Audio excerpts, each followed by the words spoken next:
Энийг хардаа манайхан шар бурцны сүүгээр өрөм хийчихсэн байна.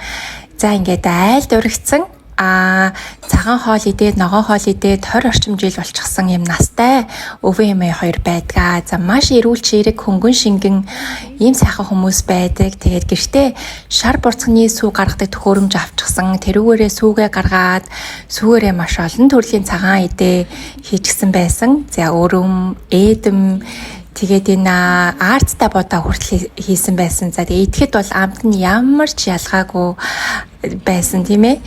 За тэгээд ерөнхийдөө болвол веган хоолтой хүмүүс, за тэгээд сүүний харшилтай, лактозны харшилтай гэд хүмүүс байдаг тийм ээ.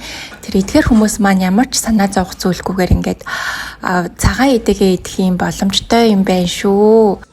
За тэгээд вакцингүй эрүүл малын сүм бүтээгдэхүүн идэх боломж багтай байдаг. Суурь хэрэгжилтэй бидний хувьд ч гэсэндээ маш зүгээр санагдсан.